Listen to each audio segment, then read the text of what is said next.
Welcome back to Love, Money, Rock and Roll. Today we are doing another playthrough and we'll see whatever route we get on. Clearly I've done Kagome's. You can check that playlist out in the description. Let's get into it. We're starting off in the school and we ignored Kagome's plea for help at the very beginning. Although it wasn't really a plea for help.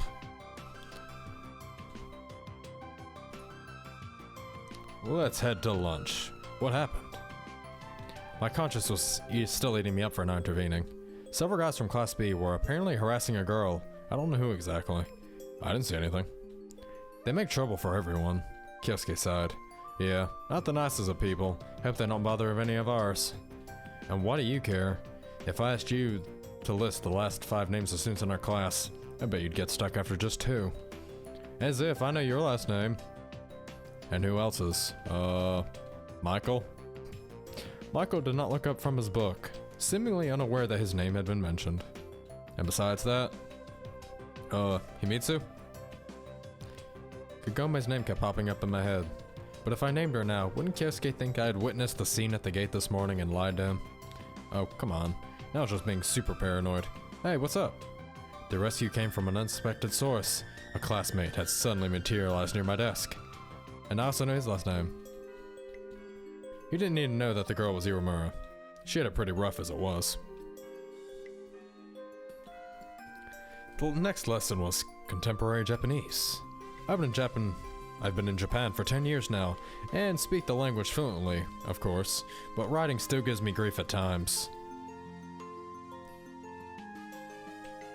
Actually, that might be good to know, considering I'm trying to learn Japanese. Will it be easier for me to speak it than write it? Maybe. I know the alphabet. And I think I can speak 1 to 100. Not fast, but I can still do it. Let's make a save here before we make any decisions. The last thing you want to do is make a bad decision and end up on the same route you were on last time. I'll try not to give spoilers, but no promises. Kyosuke could be pushy and persistent, but he didn't entirely lack tact, so I was being too cautious. English was next, then it came much more easily to me. I spent the better part of the lesson gazing out the sports ground where a soccer match was taking place. Soon, my thoughts took me far away from school to the day when cherry petals were falling. Blah blah blah, you like a girl. Hello, Ellie.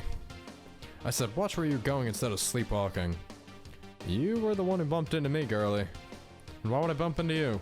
I don't know, you like me? Heh, heh. And why would I? How should I know? You're the one who bumped into me. Alright. Don't get all mad, it won't happen again. Wait, she said quietly. You're all wet. I looked myself over, not the prettiest pictures to be sure. And what do you suggest? A joint trip to the shower? Me, I wasn't. How could you even think? The surprise and confusion on her face gave way to indignation. He was an insulted and humiliated victim, and I the culprit naturally. Just forget it. Everything's fine. Wait, our tone changed faster than the weather in the tropics. Here, take this. She handed me a soiled handkerchief. It's dangerous to let go alone. Take this. Started Kyosuke when I sat down at her table. Do you know who that was? Ellie-sama, granddaughter of Kobayashi, someone involved with the school, blah blah blah.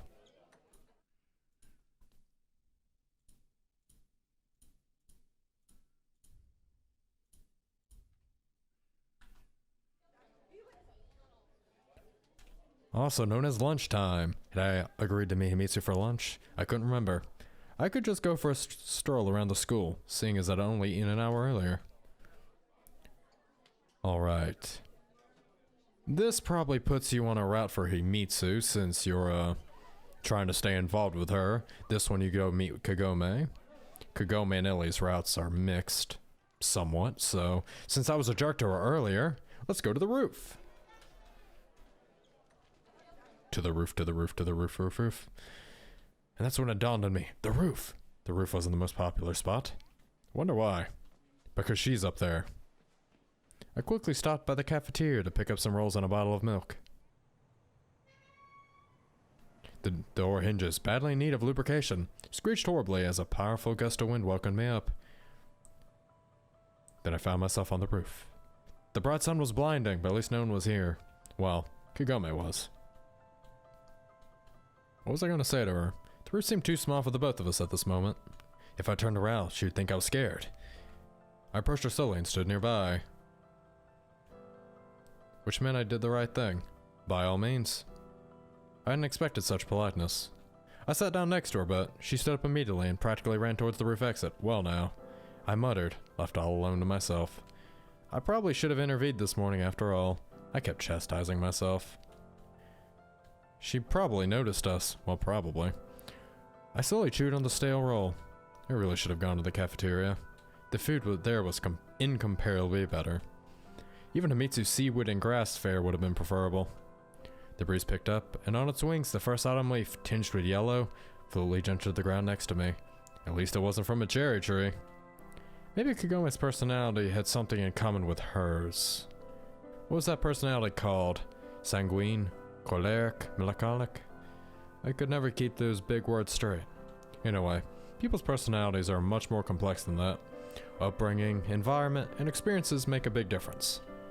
I knew next to nothing about Kagome, but I was just trying to justify her behavior by assigning the blame to anything else. If not for these dang petals, I probably wouldn't have even cared about any of this. I got up, crushed the leaf under my foot, and strode back to class. So how was lunch with Himitsu-chan? Fine. Where was he going with this? Or really? So, that was some other Himitsu who came looking for you 5 minutes ago. Do you know she had a twin sister? Nah, she doesn't. Hey, I went with nobody for lunch. And... ah, yes, cherry petals. Catherine. Do you read me? Yeah, what is it? You've forgotten again, haven't you?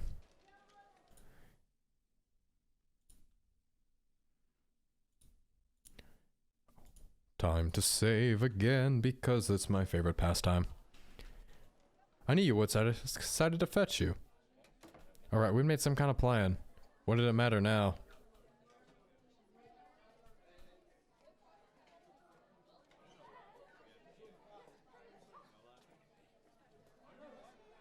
No, I don't think I will. How much longer was I gonna let this continue? A surgeon has to excise the rotting flesh to prevent disease from spreading to the rest of the body. Since we were classmates now, I was bound to find it eventually while she'd come back. Wait.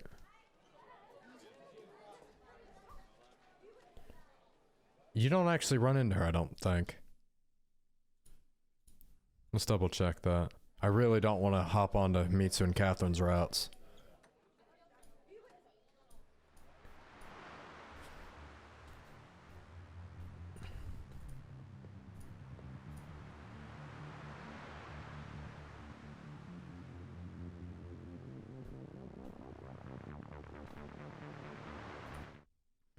Okay.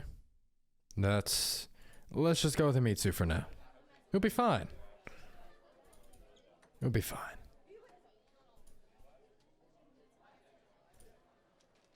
How much longer was I gonna let this continue? Yes, yes. Let's not second guess myself. Anger, resentment, longing, all these emotions intermingled within me. I walked down the hallway, oblivious to the world around me. I only stopped when we reached the lockers and I looked around the schoolyard. What if she was still here? Nikolai? Himitsu ventured timidly. What? I snapped back, turned around and realized I was holding her hand. Sorry. I let go. Did something happen? Don't say it didn't. I can see something wrong. Kyosuke looked agitated too. Kyosuke snickered. The only thing likely to agitate him is some unrealistically shaped anime girl. I think I made this choice last time as well. Running after Catherine's probably these characters' routes. Maybe. Let's go to their store. Where do you say it was again? By the station?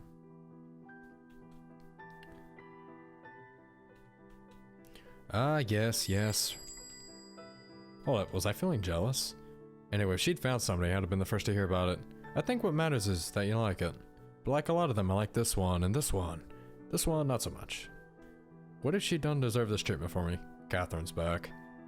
I said trying to be casual. What? She seemed not to have grasped what I had said. That girl who I dated for a while before she left, she's back. I spent the rest of the day trying futilely not to think about Catherine. If I continued like this, I was going to lose my mind. 5 minutes later, the phone rang. You probably should have answered the phone. It was probably Irina.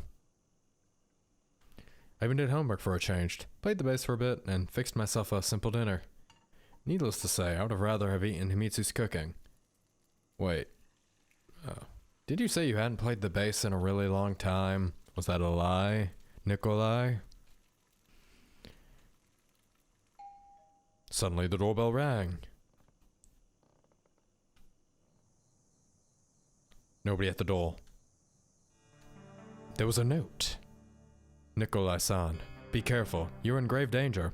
Certain very powerful people linked to your father are after you. This is not a prank or a hoax. San is a sign of respect. I think. Sama's even more so. Yeah, sure. Next in order would be a busty magical girl in my living room, ready to obey my every command. Kyosuke, I shouted. This isn't funny. And Himitsu. Hello.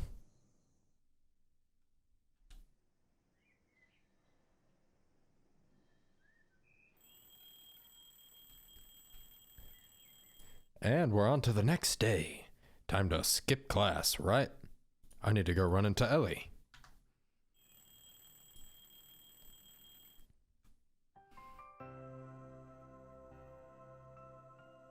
Don't worry, I'm fine.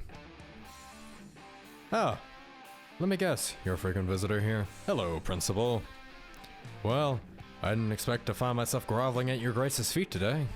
That'll be all, Kobayashi-san. Kobayashi.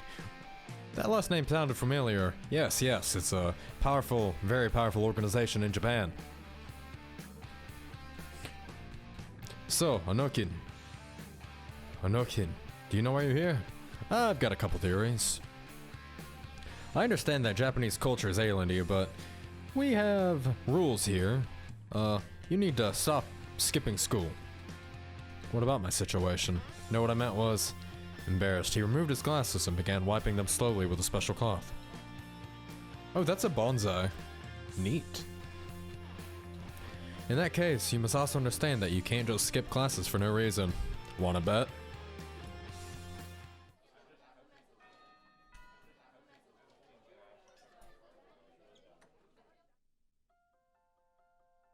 She was probably mad that I didn't help her yesterday. The awkward silence desperately demanded a conversation to break it. So, do you have to do this often? I couldn't think of anything better to say. She raised her eyes and looked at me in surprise. This was a first. So I had achieved the desired effect after all.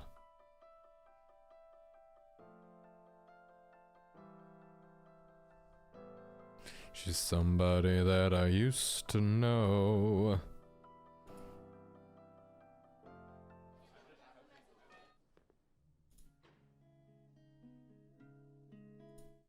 Hello, Ellie. Now clearly, the bad route would be getting discovered. She was the last person I expected to find here. She was doing a fine job playing, though. The tune was nice and the execution was equally good. Music at least was one area that I knew a thing or two about. Well, who do we have here? The guitar went abruptly silent. My applause was the only sound interrupting the silence that had descended on the place. Ozo-sama, I didn't know you played the guitar too. You... Please pay no attention to me, carry on. What are you doing here? I followed a beautiful siren's song, but I could have never imagined it would have been you, Ojo-sama. Enough. Ellie blurted out, stood up abruptly and froze as if not knowing what to do next. Don't be upset. I didn't realize you played the guitar. Somehow I wouldn't associate you with the instrument, now the violin maybe. I can play violin too. She cut in. Really? Well, that's cool. And why aren't you in class? It's no mystery why I'm skipping. I always skip class. We have a break. Alright. You don't have to make excuses to me. You probably are skipping. Actually, it is my business, seeing as my grandfather, Kobayashi-kun, Kobayashi-jun, blah blah blah, don't care. Even so, suddenly we heard voices in the hallway. Ellie whispered anxiously. What? You're on break, I'm used to it. Hide. Alright, fine. Except I don't see where we could hide here. In there. Ellie grabbed my hand and dragged me to a small door, which I had initially missed. The door opened into a cramped utility closet. What? Here? Get in already. But Ellie clearly thought otherwise. Next thing I knew, she shoved me inside and then stepped in herself. Great. Now we were packed in like sardines, and this place reeked. I think I heard something. Don't worry, there's nobody in the music room, especially this locker in which there's 2 people standing inside of it. Ellie suddenly fidgeted. Naturally, anyone would be uncomfortable hiding in a cramped closet space with little to room, even for one person. Was she uncomfortable with me in particular? I shifted my gaze to Ellie. Of course she was uncomfortable. Would you be quiet? I hissed.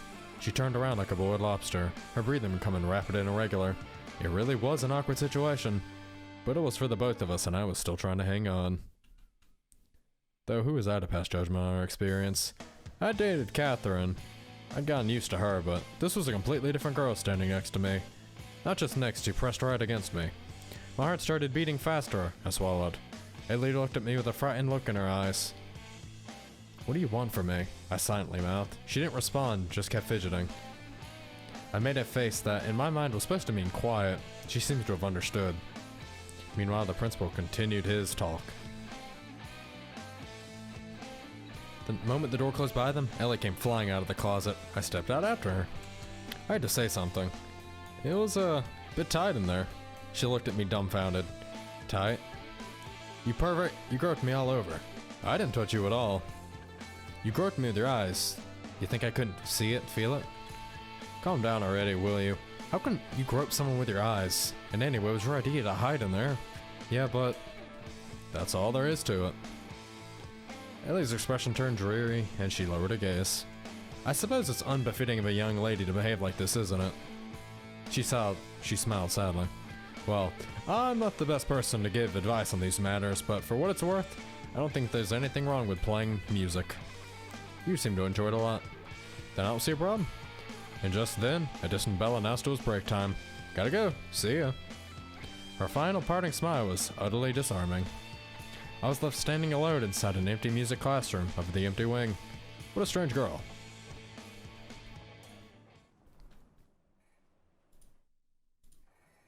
Hello, bartender. Aren't you nice and stuff? You're here to talk to me about all of my life choices. And the fact that I'm underage and drinking alcohol at a bar because, well, why not? What you looking at? I really was staring at him without even realizing it. Just looking over your school uniform. What about it? Well, it's the same as mine. If you dare tell anyone. Chill out, I interrupted him. As you can see, you're not the only one skipping class here. Why would I incriminate myself? Oh yeah, right. The guy got all flustered. What a moron. A rich, arrogant, hardened bully. And as thick as a stump. What could the likes of him hope for in life? For daddy's money to last to their age? I turned away in disgust. 2 more guys entered the bar. These ones were older, college students, I guessed. They joined the punks from my school. There's a whole gang of them. The bartender grunted. They come here often? Occasionally. I remember getting beat up by them. He replied and continued in a low voice. Be careful around them. I've heard all kinds of rumors. These fellows won't stop even at murder. If they get into trouble, Daddy will just bail them out and they'll go scot-free. I figured as much. So what happened between you two? Nothing. Forget it.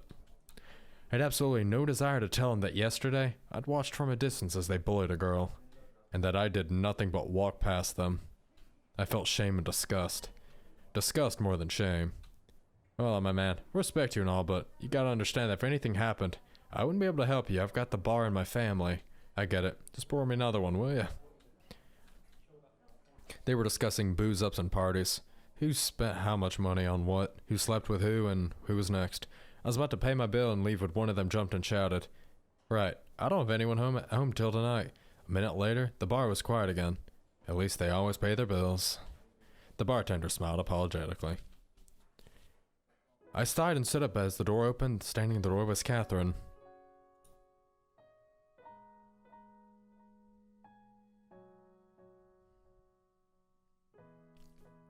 Sorry, lady. You are not my, we're old friends. That's all that matters. I carefully opened the door and saw women's shoes in the hallway. Hello, Himitsu. Welcome back.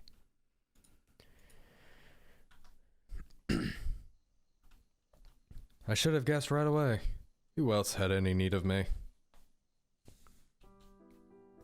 Hola, I said nonchalantly, entering the kitchen.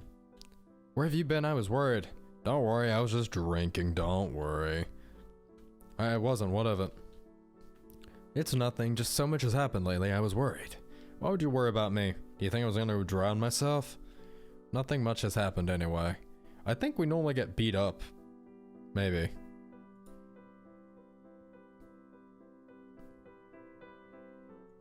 I can't lie. I was with Catherine. Really? Cool. How's Catherine? Himitsu replied without skipping a beat, as if reading from a script. I suppose she's fine, but you know how she is sometimes. You have to drag every word out of her. Met her at the bar, where I surprisingly didn't get my butt kicked. Called where? Here? She replied in a faltering voice. How's I supposed to know you'd be here? We aren't living together last time I checked. Sorry, Himitsu. Hopefully we can still be friends. Alright, who's calling me this late at night? I was woken up by the telephone. Hello? It sounded terribly groggy. Nikolai, you are in great danger. You need to be extremely careful. We're the KGB. We know what we're talking about. A voice said in Russian. I was still half asleep, so I couldn't really understand what was going on. Who is this? I repeat, be extremely careful. Pay particular attention to what you are doing, who you talk to, and what you talk about. The voice sounded unnatural, as if the speaker had a long cloth pressed against the receiver. You've been warned. Now I was really scared. Should I call the police? Why did all this start just as Catherine returned to Japan? Well, clearly there's some government crap going on about that project that your parents worked on, and, well, they help you in one of them, so I guarantee you they're your enemies in one of the others. That's how these works. Ku? Ichi? No. Ju? Ku? Hashi? Nana? I don't know the thousands. But those were the numbers, I think. That was probably really, really bad. I'd miss school again. Oh well, whatever. After all, my life was on the line now. What are you gonna do to fix your problem? Go drinking? Oh wait, of course you do. Because drinking alcohol is fun.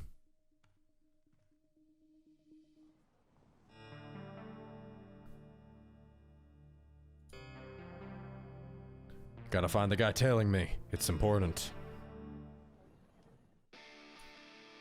Hello. Tokyo Rider. We're gonna rock, alright? Don't you worry. What are you, playing to or what? Sure am. Then why aren't you on stage? They're all busy tuning. I don't need any tuning. I'm always tuned. He adjusted his sunglasses. Why was he wearing them indoors? See ya. The lights dimmed and the speakers erupted with the first guitar chords. Hi everyone, we're Zed Feels. Z in Japan is Zed. Zeta.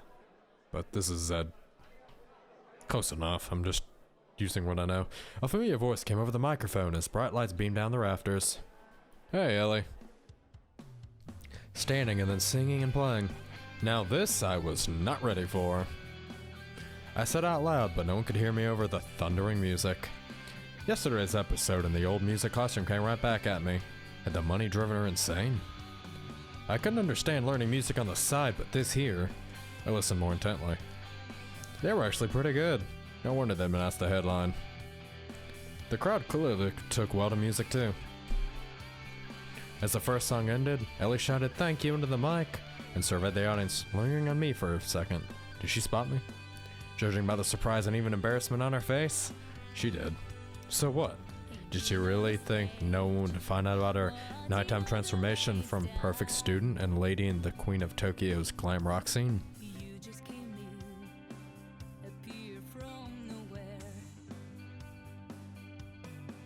I chuckled. Fell for her? Well, on this route, obviously. Where did you come from? That weird kid, the keyboardist for Zed Fields, was standing next to me again. You were just on stage. She's gonna take some effort. We just go to the same school and sorta know each other. Oh, is that so? I really like his eyes. His eyes flashed from behind his sunglasses. What kind of dumb name is that? Zed? It's pronounced Zed Feels, like the anime robot, you know? I looked at him skeptically. It's to attract fans.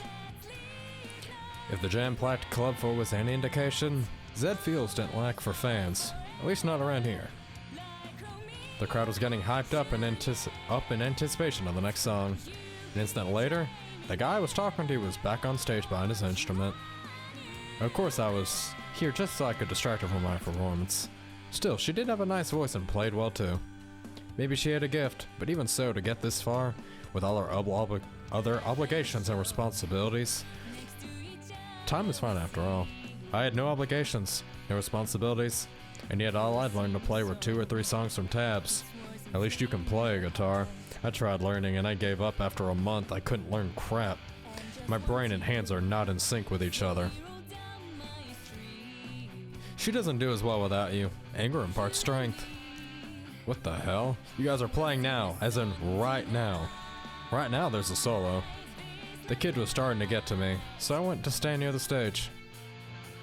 Seeing me, Ellie fumbled with her strings, metallic twang rolling out from the speakers. Were her fans and servants gonna lynch me now? But she quickly recovered and carried on playing as though nothing had happened. Once the song was over and the next one began, Ellie suddenly shook her finger at me from the stage. Now that was just ridiculous. How was that my fault? Was she obsessed or what? I made a point of not looking at her, focusing my attention on the other members of Zed Fields. The bassist looked fairly ordinary, almost to a fault. Considering the band's style, I'd have expected edgier attire. I couldn't make out the drummer's features behind his equipment. He was a generic guy. And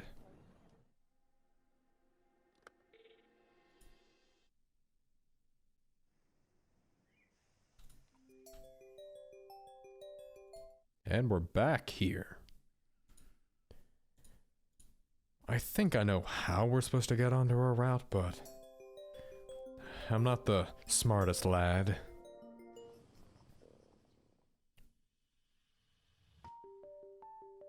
Sorry, Catherine. Don't care. The bell finally rang.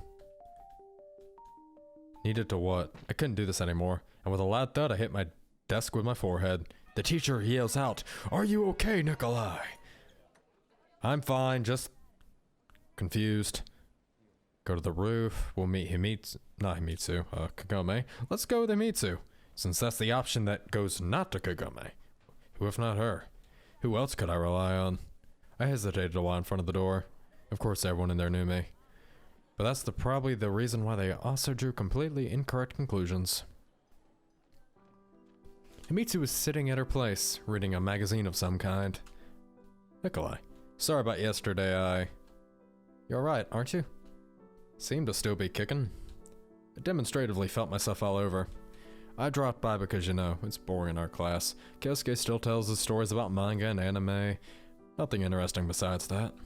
I'm glad you're here. And how are you doing? Seen Catherine already? Just briefly in a hallway. I see. How is she? Don't you know? How do I know if she doesn't talk to me? I mean, she does, but not about that. I just can't make sense of her. It's like she's conducting some gosh dang psychological experiment on me. She wants me to be the next Jung or something. By that point, I was too fired up and didn't realize how stupid I looked. What are you looking at? We have performances like this every day in my class. What, do I look like a clown to you too? Do I? Some guy, one of the sturdiest side, took a steps toward me and tried to reach out his hand. Senpai? Don't touch me. I said quietly, casting a cold look on him. Nikolai. Himitsu uttered, pain audible in her voice. What? Ashamed in front of these students, Himitsu, Michael, and myself. What have I turned into? Was it about the note, the calls, the threats? No, it was about me. I quickly left class, eyes cast down. My feet carried me all the way on their own. I only stopped after I reached the school's old wing. But you can't run for yourself. Of course, most of all I wanted to run home, close the doors, unplug the phone and crawl under a blanket.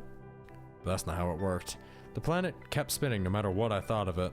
And another thing, it didn't revolve around me. It sure doesn't, no matter what you do. I'll start by apologizing to Michael. I was passing Himitsu's class when I heard a familiar voice coming from inside.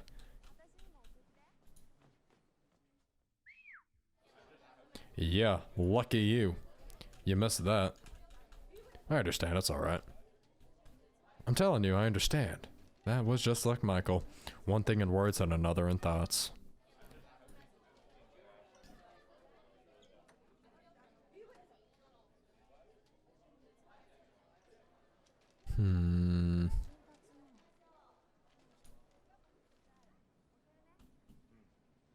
Wasn't I too a frequent visitor in our class today?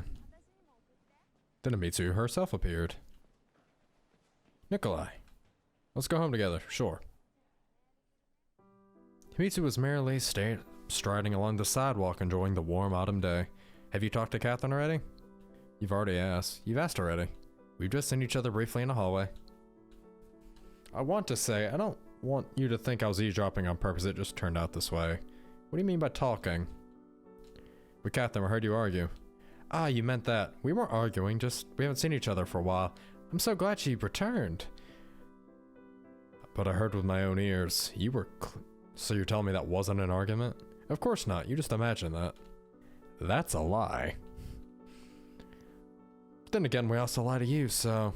Isn't that what best friends do? Lie to each other and stab them in the back? Nothing in particular, really, you know. A girl talk. That's nice. I didn't think you had anything in common. Why not? We haven't seen each other for a long time. What if I missed her too? I mean, we were friends. Were. At least one of us is happy about her return. I smiled as gently as I could. Mitsu blushed and immediately changed the topic. How was your day? Normal, I guess. Dropped at this ramen shop in the morning. You know, the one at the railroad. Nikolai? She pouted. What now? You're eating nasty things again. It's not nasty. Your words would make the owner cry so much he'd oversalt the ramen. Fine, but you can't eat it all the time. I don't. You could say I'm on a king's diet. Thanks to you, of course. Of course. She pinched my side. Hey, that hurt. I didn't even notice when the conversation changed to a normal one. The two of us once again became almost like siblings. That's how it's supposed to be, right? Despite Catherine, no matter what. Alright, you had it coming. I grabbed Himitsu, threw over my shoulder, and ran down the street past dumbfounded people. Nikolai, let me down. What are you doing? But I didn't give a dang about anything. The uptight Japanese decency, the tiredness that I surprisingly wasn't feeling, and Himitsu's fruitless attempts to break free. I felt alive. Who doesn't like running like that? I stopped and let her to the ground. Come on. She grabbed the lapels of my jacket and pressed herself to me. Now my head's spinning. Overdid it, I guess. Was it fun? You wouldn't do this with Catherine. Of course, she's heavier. Well, wanna go home? The remaining way to the house, we only exchanged a couple meaningless phrases. Over the past few days, we've been drifting further and further away, and this moment of closeness ended up being just a memory. Well, here we are. I've got things to do today. Gotta go to the bank. See you tomorrow, then. What the actual hell? Wait. You did not go to the bank. That was a lie. You really like lying, don't you? Who could possibly resist fresh ramen? No, at least today she wasn't gonna let me be alone. I reluctantly picked up. Hello? Nikolai, Ichinose speaking. I'm calling about our conversation yesterday. I'm listening. I'm calling to say you shouldn't look for Akira. Shouldn't? Why? You didn't? He stopped short. No, to be honest, I didn't really have the time. Good, I've got news that he died. Died. Happy children voices came in from the street. The last rays of autumn sun were pleasantly warm, and I was sweating bolts of cold sweat. This isn't related to my father, is it? To his work?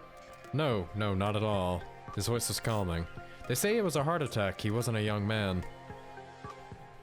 We all face it one day. I'm very sorry. Forget it, you didn't know him. But still, if he was your friend, father's friend, well, I'm sorry that I can't help you anymore either. What do you mean? With your father's work, a cure was my only guess. If only I could do more. If you remember something, I'd be happy to hear any information. Of course, good night. He had to be lying, right? But why would you lie about a man's death if he didn't die? What if I were to rush out looking for him and end up finding this Akira? In any case, the lie would have the opposite effect. No, it was probably just a dead end. If I wanted to unravel this whole situation, I'd have to try another approach from the beginning. Which would lead you to Kagame's route. I recalled the stars in Russia being the brightest at the end of August. A cold damp wind blew from the ocean. I shuddered and my heart felt unbelievably heavy. Maybe somewhere in the very center of Tokyo, the nightlife was still boiling, but my usual district fell asleep with twilight. The streets grew empty, with only strugglers hurrying home, where they were waited by loving family and hot dinner, completely unlike me and my ramen. Would you really call that a fight? No yelling, no dish breaking, not even any face punching. I don't think Japanese people do that necessarily, at least it's not talked about. Americans, yeah, I'd definitely say that happens. Being single's not a bad thing. For a long while I stood next to the phone, not thinking about anything in particular. I definitely wasn't gonna call anyone, I was waiting for them to call me. The clock hands were nearing midnight. I looked outside, but her windows were dark. Why do I always do this? First push people away, then agonize over it. Finally, my tiredness seized me, and turned out to be the deliverance I craved. I stretched out in the bed, closed my eyes, and immediately plunged into the pleasant state when you know you're not about to fall asleep. No, wait, no, when you know you were about to.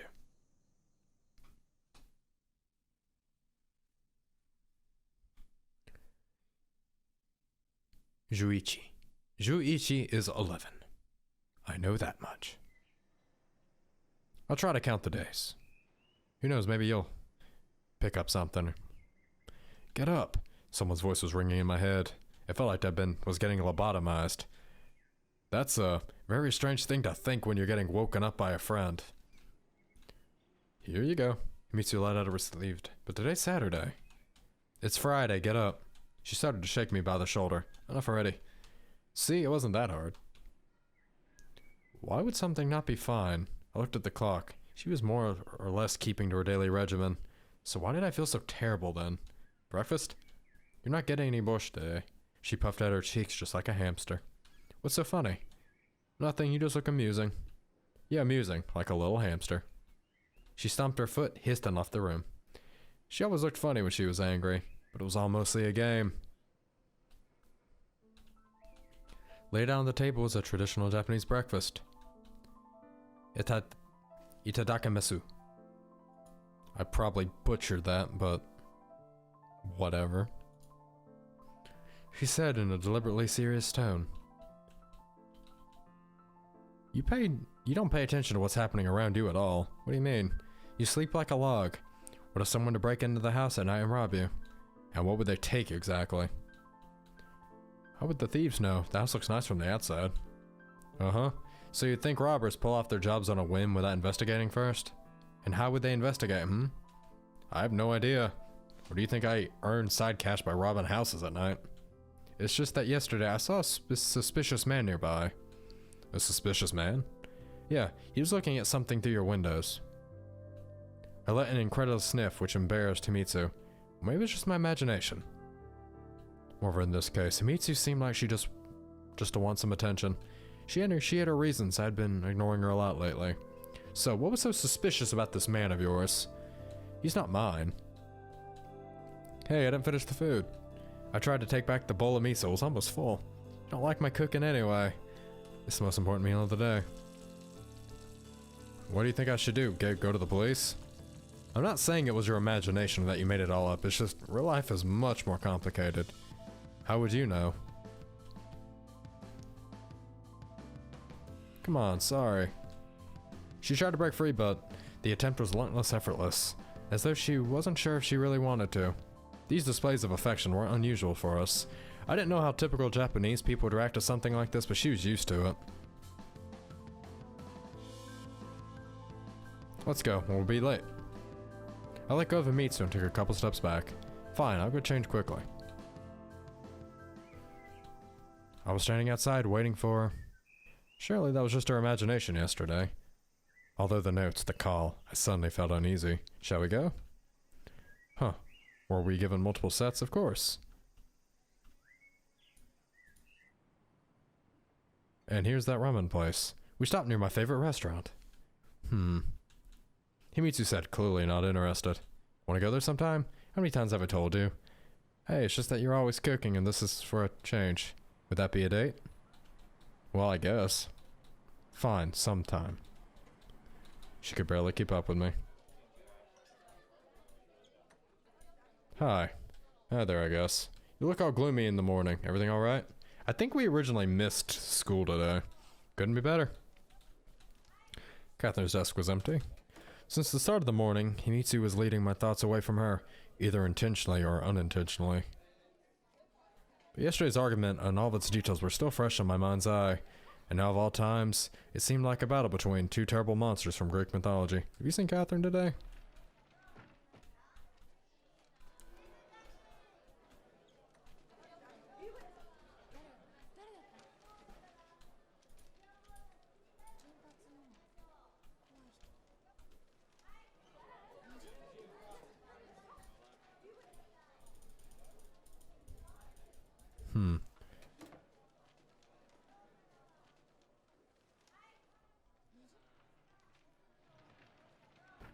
Huh.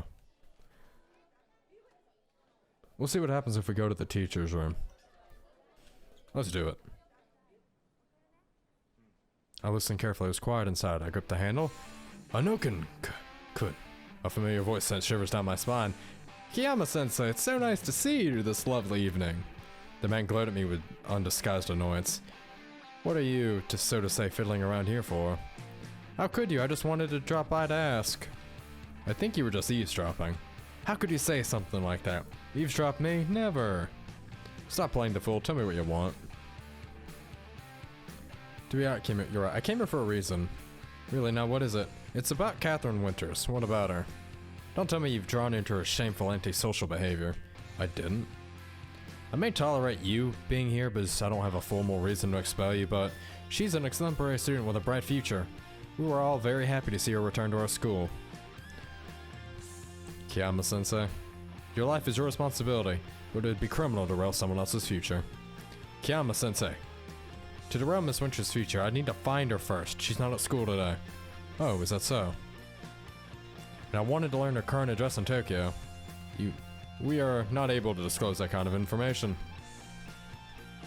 I'm glad you are. I mean to say, you shouldn't be worrying about the academic performance of other students. You should instead watch your own. I hope we're done here. Yeah, sure are.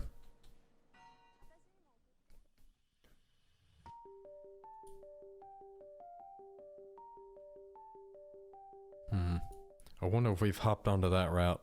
Don't think so, but... oh well, we'll find out.